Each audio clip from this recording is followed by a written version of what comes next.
tak na se ne ngam bangin ham sanai tu hang pasien thu ilung sim to nga ngai sumina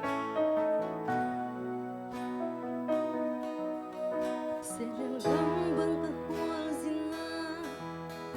ina te tu ilung guri to pa ka kha keu se im le pa ma kim bang zi za ko khem peu te zo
pasian ina bisite chosa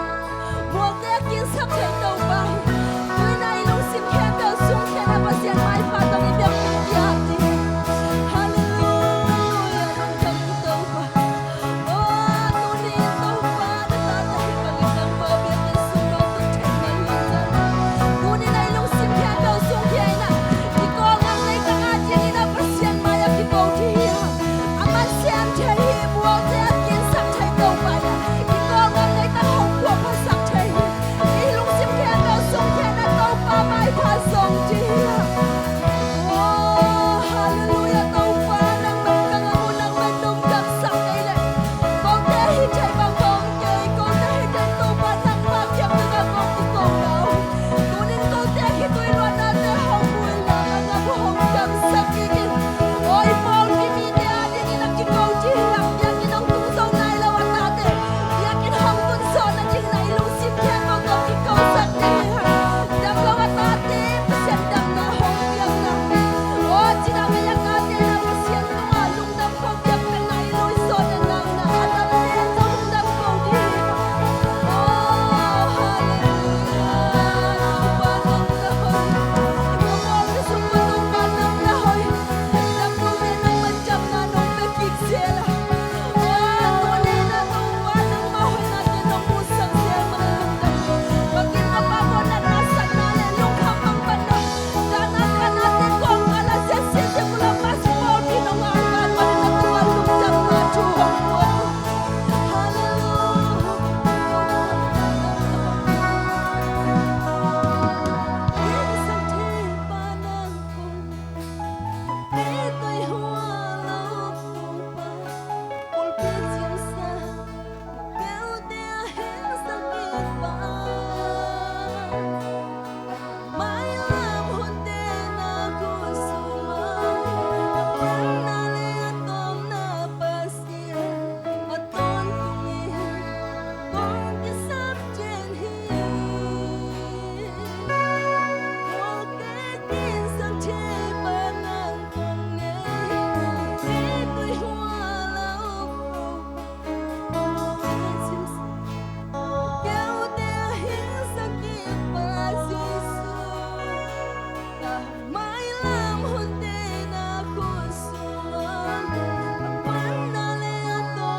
lung damong to pa tunin akang na hunte kipan che di hun pa nang biak mani tunin ka hunte o kipan hapan alay sa nga top dong nang makasiyang ka om pinalungkulin hun ka fay kaya pa o jay sumin song takin na kusung ako nga pipang nagpapapasyan